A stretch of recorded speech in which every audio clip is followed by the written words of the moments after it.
반갑습니다. 붓다의 복과 지혜입니다. 오늘은 명나라의 고승 가운데 한 분인 지옥스님에 대해 말씀드리고자 합니다. 지옥스님은 처음에는 불교를 비판하던 분이었으나 깊은 성찰과 깨달음을 통해 오히려 불교를 옹호하고 널리 알리는 길로 나아가셨습니다. 이는 부처님께서 늘 말씀하신 어리석음을 버리고 지혜로 나아가는 길과도 일맥상통합니다.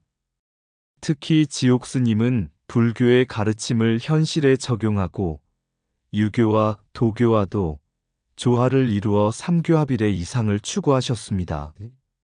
이는 곧 부처님께서 가르치신 자비와 포용의 정신, 그리고 모든 존재가 서로 어울려 하나 되는 연기의 진리를 보여줍니다. 오늘 이 시간을 통해 우리 또한 교리나 형식에만 머무르지 않고 불법을 삶 속에서 실천하며 서로 다른 길을 조화롭게 이해하는 마음을 배우게 되기를 바랍니다. 옛날 명나라 때 지옥스님께서 어느 마을을 지나가시다가 유학자와 도사가 함께 토론하는 자리에 이르게 되었습니다. 유학자는 말했습니다. 사람은 예와 의를 따라야 세상이 바르게 됩니다. 도사는 말했습니다. 사람은 무의자연에 맡겨야 근심이 사라집니다. 이에 지옥스님은 미소 지으며 말씀하셨습니다. 예와 의가 없는 자유는 방종이 되고 자유가 없는 예와 의는 억압이 됩니다. 부처님께서는 모든 법은 인연 따라 생기고 인연 따라 사라진다고 하셨습니다.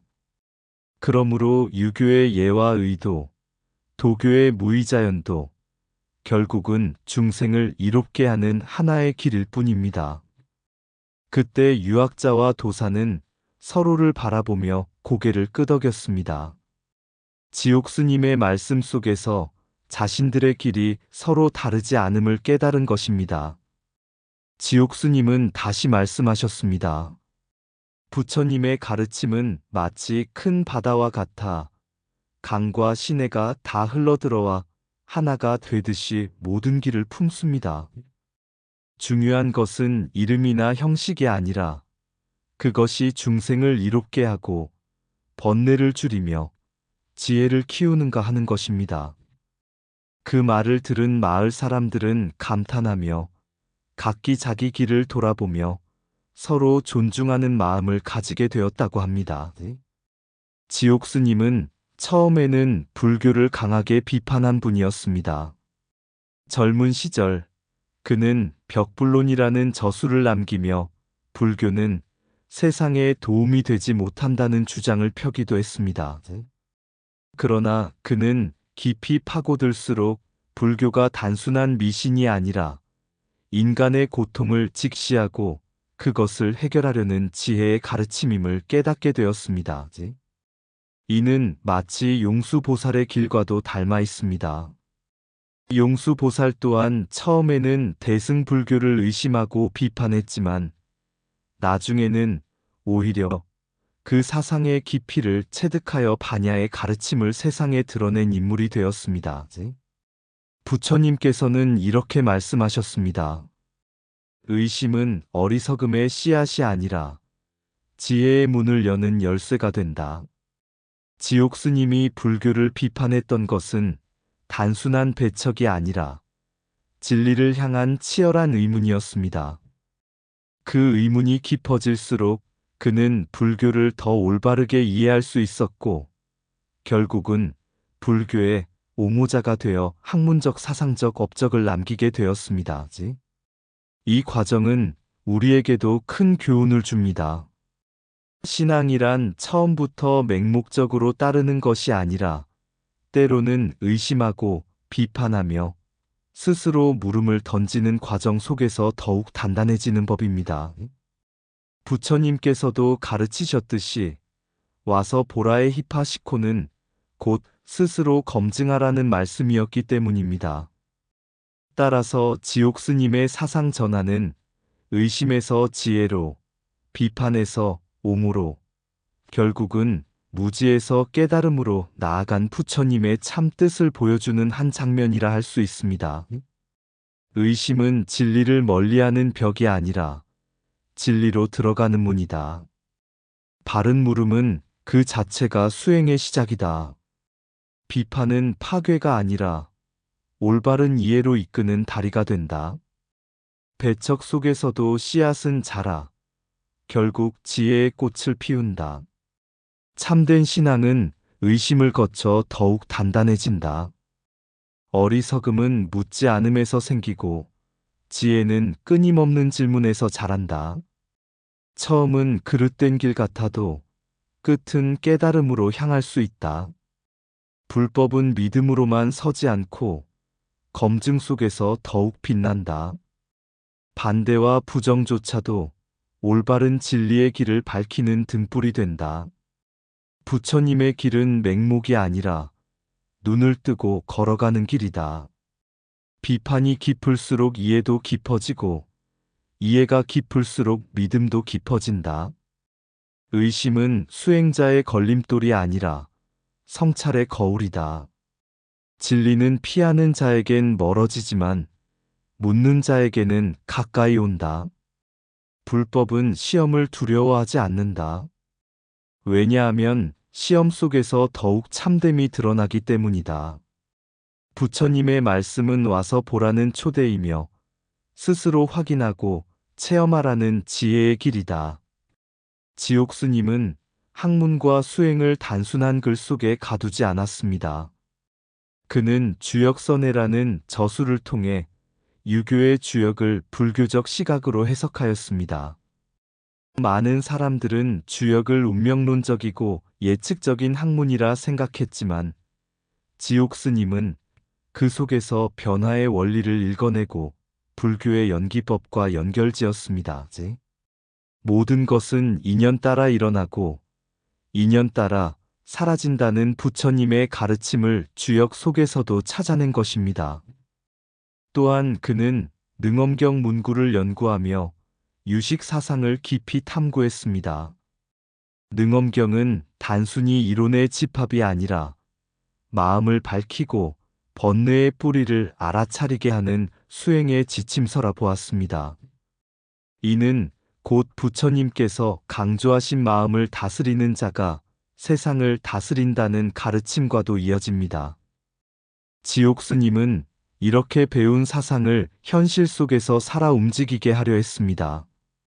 단지 교리와 논문 속에서 불교를 머물게 하지 않고 백성들의 삶과 고민 속에서 적용할 수 있는 지혜로 삼은 것입니다. 굶주린 이에게는 음식을, 고통받는 이에게는 위로를, 의심하는 이에게는 지혜의 길을 열어주려는 실천이야말로 진정한 불법임을 보여주셨습니다. 부처님께서는 말씀하셨습니다. 배운 것을 삶 속에서 쓰지 않으면 그 배움은 아직 내 것이 아니다. 지옥스님의 응용불교와 실천불교는 바로 이 가르침을 몸소 드러낸 것이었습니다. 교리와 삶, 학문과 현실이 분리된 것이 아니라 서로 어우러져 고통을 덜고 지혜를 더하는 길이 된 것입니다. 배운 불법은 글 속에 머무를 때 죽고 삶 속에 실천될 때 산다. 연기의 지혜는 책에 있지 않고 인연 속에 드러난다. 마음을 밝히지 못한다면 경전의 한 줄도 진리로 읽히지 않는다. 불법은 멀리 있는 것이 아니라 일상의 작은 행위 속에 깃들어 있다. 지혜는 응용될 때 자비가 되고 자비는 실천될 때 지혜가 된다. 교리는 바다와 같아 마시는 자에 따라 생명을 주기도 무의미해지기도 한다. 부처님의 가르침은 삶 속에서 빛을 발할 때 참된 불법이 된다.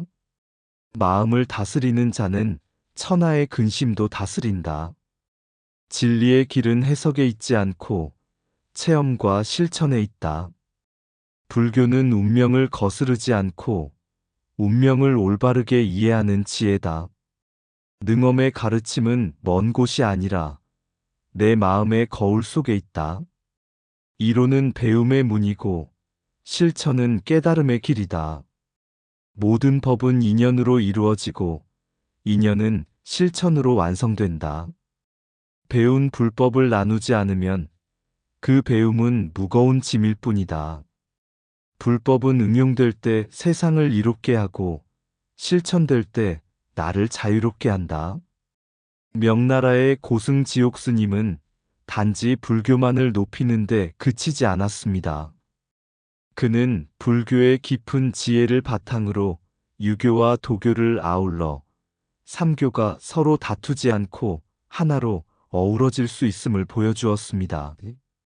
사람들은 종종 유교는 도덕을, 도교는 자연을, 불교는 깨달음을 말하니 서로 다른 길이 아니겠는가? 하고 묻곤 했습니다. 그러나 지옥스님은 이렇게 답하셨습니다. 도덕 없는 깨달음은 공허하고 자연과 하나 되지 못한 자비는 메말른다. 새 길은 다르지 않다. 그 뿌리는 모두 중생을 이롭게 하는 데 있다. 그의 사상은 명나라 초기의 여러 고승들에게 이어져 삼교 합일은 당시 지식인들의 일상적 담론이 되었습니다.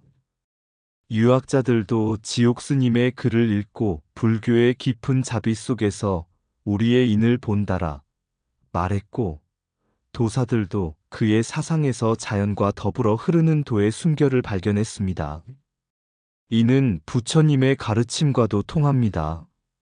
부처님께서는 연기법을 설하시며 모든 존재와 모든 길은 서로 의존하며 연결되어 있음을 강조하셨습니다.